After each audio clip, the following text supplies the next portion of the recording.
ಎಲ್ಲರಿಗೂ ನಮಸ್ಕಾರ ಸ್ನೇಹಿತರೆ. ವಿಶ್ವಕಪ್ನ ಫೈನಲ್ ಪಂದ್ಯದಲ್ಲಿ ನಮ್ಮ ಭಾರತ ತಂಡ ಗೆದ್ದ ತಕ್ಷಣವೇ ಪಂದ್ಯ ಶ್ರೇಷ್ಠ ಪ್ರಶಸ್ತಿ ಬೂಮ್ರಾ ಅವರಿಗೆ ಅದರ ಸಿಗುತ್ತೆ. ಇನ್ನು ಪಂದ್ಯ ಶ್ರೇಷ್ಠ ಪ್ರಶಸ್ತಿ ಪಡೆದುಕೊಳ್ಳುವಾಗ ಮಾತನಾಡಿದಂತ ಬೂಮ್ರಾ ಮಾತು ಕೇಳಿದ್ರೆ ನೀವು ಕೂಡ ಸಲ್ಯೂಟ್ ಮಾಡ್ತೀರಾ. ಹೌದು ಸ್ನೇಹಿತರೆ, ಬೂಮ್ರಾ ಅವರು ಕೊಟ್ಟರು ಭಾರತದ ಬಗ್ಗೆ ಬೆಂಕಿ ಹೇಳಿಕೆ ಮತ್ತು ಅಭಿಮಾನಿಗಳ ಬಗ್ಗೆನೂ ಕೂಡ ಮಾತಾಡಿದ್ದಾರೆ. ಅಷ್ಟಕ್ಕೂ ಬೂಮ್ರಾ ಅವರು ಏನೆಲ್ಲ ಮಾತನಾಡಿದ್ದಾರೆ ಪಂದ್ಯ ಶ್ರೇಷ್ಠ ಪ್ರಶಸ್ತಿ ಪಡೆದುಕೊಳ್ಳುವ ವೇಳೆ ಅಂತ ತಿಳ್ಕೊಂಬರೋಣ ಬನ್ನಿ. ಅದಕ್ಕಿಂತ ಮುಂಚೆ ನೀವೇನಾದ್ರೂ ಟೀಮ್ ಇಂಡಿಯಾದ ಅಪ್ಪಟ ಅಭಿಮಾನಿಯಾಗಿದ್ದಲ್ಲಿ ಈ ವಿಡಿಯೋಗೆ ಒಂದು ಲೈಕ್ ಕೊಟ್ಟು ನಮ್ಮ ಚಾನಲ್ ಅನ್ನ ಸಬ್ಸ್ಕ್ರೈಬ್ ಮಾಡ್ಕೊಳ್ಳಿ. ಹಾಗೆ ನಮ್ಮ ಭಾರತ ತಂಡ ವಿಶ್ವಕಪ್ ಗೆದ್ದಿದ್ದು ಹೇಗೆ ಅನಿಸುತ್ತೆ ನಿಮ್ಮ ಪ್ರಕಾರ ಅಂತ ಕಮೆಂಟ್ ಮಾಡೋದನ್ನ ಮರಿಬೇಡಿ. ಇನ್ನು ನಮ್ಮ ಭಾರತ ತಂಡ ಬಂದ್ಬಿಟ್ಟು ಇದೀಗ 3ನೇ ಬಾರಿ ವಿಶ್ವಕಪ್ T20 ವಿಶ್ವಕಪ್ನಾದ್ರೆ ಗೆದ್ದುಕೊಂಡಿದೆ. ಹೌದು ಸ್ನೇಹಿತರೆ, ಎಸ್ಪೆಷಲಿ ಹೇಳ್ಬೇಕಂತಂದ್ರೆ ನಮ್ಮ ಭಾರತ ತಂಡ ಇವತ್ತಿನ ದಿನ ಅದ್ಭುತವಾಗಿ ಪ್ರದರ್ಶನ ಕೊಟ್ಟು ಕಪ್ ಆದ್ರೆ ಗೆದ್ದುಕೊಂಡಿದೆ. ಇನ್ನು ಈ ಕಪ್ ಗೆಲ್ಲಲು ಫೈನಲ್ ಪಂದ್ಯದಲ್ಲಿ ಮೇನ್ ಕಾರಣ ಅಂತಂದ್ರೆ ಅದು ಬೂಮ್ರಾ. ಹೌದು ಸ್ನೇಹಿತರೆ, 4 ವಿಕೆಟ್ ಆದ್ರೆ ತೆಗಿತಾರೆ ಮತ್ತು ಪ್ಲೇಯರ್ ಆಫ್ ದಿ ಅವಾರ್ಡ್ ಕೂಡ ಈ ಬೂಮ್ರಾ ಅವರಿಗೆ ಆದ್ರೆ ಸಿಗುತ್ತೆ. ಪಂದ್ಯ ಶ್ರೇಷ್ಠ ಪ್ರಶಸ್ತಿ ಪಡೆದುಕೊಳ್ಳುವಾಗ ಬೂಮ್ರಾ ಅವರು ಈ ರೀತಿ ಆದ್ರೆ ಹೇಳಿದ್ದಾರೆ. ಬೂಮ್ರಾ ಮಾತು ಕೇಳಿದ್ರೆ ನೀವು ಕೂಡ ಸಲ್ಯೂಟ್ ಮಾಡೋದು ಪಕ್ಕ ಅಂತಾನೆ ಹೇಳ್ಬಹುದು. ಆ ರೇಂಜ್ ಗೆ ಆದ್ರೆ ಸ್ಟೇಟ್ಮೆಂಟ್ ಆದ್ರೆ ಕೊಟ್ಟಿದ್ರು ಬೂಮ್ರಾ. ಅಷ್ಟಕ್ಕೂ ಬೂಮ್ರಾ ಅವರು ಏನೆಲ್ಲ ಮಾತಾಡಿದ್ದಾರೆ, ಏನೆಲ್ಲ ಹೇಳಿದ್ದಾರೆ ಅಂತಂದ್ರೆ ಬೂಮ್ರಾ ಅವರು ಈ ರೀತಿ ಆದ್ರೆ ಹೇಳಿದ್ದಾರೆ. ನನಗೆ ಇವತ್ತಿನ ಪಂದ್ಯ ನಮ್ಮ ಭಾರತ ತಂಡ ಗೆದ್ದದ್ದು ಮತ್ತು ವಿಶ್ವಕಪ್ ಗೆದ್ದದ್ದು ತುಂಬಾನೇ ಆದ್ರೆ ಖುಷಿ ಆಗ್ತಾ ಇದೆ.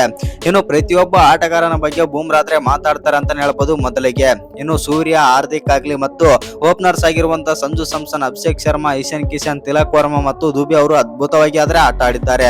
ಇನ್ನು ಅಕ್ಷರ್ ಪಟೇಲ್ ಬಗ್ಗೆ ನಾನು ಮಾತಾಡ್ಲೇಬೇಕು.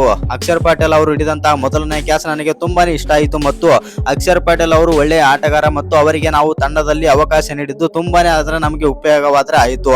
ಅವರನ್ನು ತಂಡದಿಂದ ನಮ್ಮ ಆಟಗಾರರಾಗಿರ್ಬೋದು ಮತ್ತು ನಮ್ಮ ಮ್ಯಾನೇಜ್ಮೆಂಟ್ ಮತ್ತು ಕ್ಯಾಪ್ಟನ್ ಏಕೆ ನನ್ನ ಬಿಟ್ಟಿದ್ರು ತಂಡದಿಂದ ಅಂತಂದು ಅಕ್ಷರ್ ಪಟೇಲ್ ಬಗ್ಗೆ ಆದ್ರೆ ಮಾತಾಡ್ತಾರೆ ಅಂತಾನೆ ಹೇಳ್ಬೋದು. ಅಕ್ಷರ್ ಪಟೇಲ್ ಅವರನ್ನು 1-2 ಪಂದ್ಯದಿಂದ ಆದ್ರೆ ನಾವು ಕೈ ಬಿಡುತ್ತೇವೆ, ಆದ್ರೆ ಯಾಕೆ ರೀಸನ್ ಅಂತ ಗೊತ್ತಾಗ್ಲಿಲ್ಲ ನನಗೆ ಮತ್ತು ತುಂಬಾನೇ ಬೇಜಾರಾಯಿತು ಅಕ್ಷರ್ ಪಟೇಲ್ ಅವರನ್ನು ತಂಡದಿಂದ ಕೈ ಬಿಟ್ಟಾಗ ಅಂತಂದು ಬೂಮ್ರಾ ಅವರಾದ್ರೆ ಹೇಳ್ತಾರೆ ಅಂತಾನೆ ಹೇಳ್ಬೋದು. ಹೌದು ಸ್ನೇಹಿತರೆ, ಇನ್ನು ಅಭಿಷೇಕ್ ಶರ್ಮಾ ಬಗ್ಗೆನೂ ಕೂಡ ಮಾತಾಡ್ತಾರೆ. ಅಭಿಷೇಕ್ ಶರ್ಮಾ ಅವರು ಇವತ್ತಿನ ದಿನ ಅದ್ಭುತವಾಗಿ ಆದ್ರೆ ಆಡಿದ್ದರು. ಅಭಿಷೇಕ್ ಶರ್ಮಾ ಆಡಿದಂತ 50+ ರನ್ ಆದ್ರೆ ನಮ್ಮ ಟೀಮ್ ಇಂಡಿಯಾಗೆ ತುಂಬಾನೇ ಆದ್ರೆ ಮುಖ್ಯವಾದ ಮತ್ತು ಪ್ರಮುಖವಾದ ನನ್ನ ಕಾರಣದಿಂದಾಗಿ ಅಭಿಷೇಕ್ ಶರ್ಮಾ ಬಗ್ಗೆ ನಾನು ಹೆಮ್ಮೆಯಿಂದ ಆದ್ರೆ ಹೇಳುತ್ತಿದ್ದೇನೆ ಮತ್ತು ಅಭಿಷೇಕ್ ಶರ್ಮಾ ಅವರು ಫಾರ್ಮ್ಗೆ ಆದ್ರೆ ಬಂದಿದ್ದಾರೆ ಅಂತಂದು ಬೂಮ್ರಾ ಆದ್ರೆ ಹೇಳ್ತಾರೆ. ಹೌದು ಸ್ನೇಹಿತರೆ, ಇನ್ನು ಬೂಮ್ರಾ ಅವರು ಇನ್ನಷ್ಟು ಮಾತನಾಡಿದಂತ ಬೂಮ್ರಾ ಅವರು ಸಂಜು ಸ್ಯಾಮ್ಸನ್ ಬಗ್ಗೆ ಆದ್ರೆ ಮಾತಾಡ್ತಾರೆ. ಸಂಜು ಸ್ಯಾಮ್ಸನ್ ಅವರು 3 ಮ್ಯಾಚ್ಗಳಿಂದ ಮ್ಯಾಚ್ ವಿನ್ನರ್ ಅವರಿಗೆ. ಯಾಕಂತಂದ್ರೆ ಮ್ಯಾಚ್ ವಿನ್ನರ್ 4 ಆದ್ರೆ ಆಡಿದ್ರು ಮತ್ತು ಎಂತೆಂತ ಇನ್ನಿಂಗ್ಸ್ ಆದ್ರೆ ಆಡಿದ್ರು ಅಂತಂದ್ರೆ ಸಂಜು ಸ್ಯಾಮ್ಸನ್ ಅವರು ನಮ್ಮ ಟೀಮ್ ಇಂಡಿಯಾಗೆ ಭದ್ರ ಬುನಾದಿ ಆದ್ರೆ ಹಾಕಿಕೊಟ್ಟಿದ್ರು ಮತ್ತು ಆ ರೇಂಜ್ಗೆ ಆದ್ರೆ ಸಂಜು ಸ್ಯಾಮ್ಸನ್ ಬ್ಯಾಟಿಂಗ್ ಆದ್ರೆ ಮಾಡಿದ್ರು. ಆ ಕಾರಣದಿಂದಾಗಿ ನಮ್ಮ ಟೀಮ್ ಇಂಡಿಯಾ ಬಂದ್ಬಿಟ್ಟು ಇವತ್ತಿನ ದಿನ ವಿಶ್ವಕಪ್ ಆದ್ರೆ ಗೆದ್ದಿದೆ. ಇನ್ನು ವಿಶ್ವಕಪ್ ಗೆದ್ದುದು ನನಗೆ ತುಂಬಾನೇ ಖುಷಿ ಇದೆ ಅಂತಂದು ಬೂಮ್ರಾ ಆದ್ರೆ ವ್ಯಕ್ತಪಡಿಸಿದ್ರು ಅಂತಾನೆ ಹೇಳ್ಬಹುದು. ಇನ್ನು ಅಭಿಮಾನಿಗಳ ಬಗ್ಗೆ ಆದ್ರೆ ಮಾತಾಡ್ತಾರೆ. ಹೌದು ಸ್ನೇಹಿತರೆ, ಅಭಿಮಾನಿಗಳ ಬಗ್ಗೆ ಮಾತನಾಡಿದಂತ ಬೂಮ್ರಾ ಅವರು ಈ ರೀತಿ ಆದ್ರೆ ಹೇಳ್ತಾರೆ. ಹೌದು, ನನಗೆ ಇವತ್ತಿನ ದಿನ ತುಂಬಾನೇ ಖುಷಿ ಆಗ್ತಾ ಇದೆ ಮತ್ತು ಪ್ರತಿಯೊಬ್ಬ ಅಭಿಮಾನಿನೂ ಬಂದು ನಮಗೆ ತುಂಬಾನೇ ಆದ್ರೆ ಸಪೋರ್ಟ್ ಮಾಡ್ತಾ ಇದ್ದೀರಾ, ಅದನ್ನು ನೋಡಿ ನನಗೆ ಖುಷಿ ಆಯಿತು ಮತ್ತು ಇನ್ನು ಬೂಮ್ರಾ ಅಂತ ನೀವು ಚೇರ್ ಮಾಡಿದಾಗ ನನಗೆ ತುಂಬಾನೇ ಖುಷಿ ಆಗುತ್ತೆ ಮತ್ತು ನನಗೆ ಇನ್ನಷ್ಟು ಎನರ್ಜಿ ಆದ್ರೆ ಬರುತ್ತೆ ಬೌಲಿಂಗ್ ಮಾಡಲು ಅಂತಂದು ಬೂಮ್ರಾ ಆದ್ರೆ ಒಂದು ಬಿಗ್ ಸ್ಟೇಟ್ಮೆಂಟ್ ಕೊಡ್ತಾರೆ ಅಂತಾನೆ ಹೇಳ್ಬೋದು.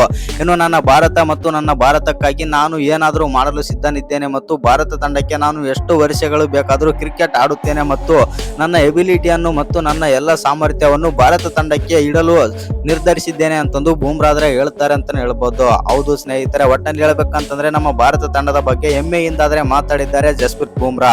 ಇನ್ನು ಬೂಮ್ರಾ ಬಗ್ಗೆ ನಿಮ್ಗೆ ಏನ್ ಅನ್ಸುತ್ತೆ ಅಂತ ಕಮೆಂಟ್ ಮಾಡೋದನ್ನ ಮರಿಬೇಡಿ. ಹಾಗೆ ಇನ್ನು ಯಾರು ಚಾನಲ್ಗೆ ಸಬ್ಸ್ಕ್ರೈಬ್ ಮಾಡ್ಕೊಂಡಿಲ್ಲ ಸಬ್ಸ್ಕ್ರೈಬ್ ಮಾಡ್ಕೊಂಡು ಬೆಲ್ ಐಕಾನ್ ಅನ್ನು ಆಲ್ ಇಟ್ಕೊಳ್ಳಿ. ಹಾಗೆ ಮರಿದೆ ವಿಡಿಯೋಗೊಂದು ಲೈಕ್ ಕೊಡೋದನ್ನ ಕೂಡ ಮರಿಬೇಡಿ.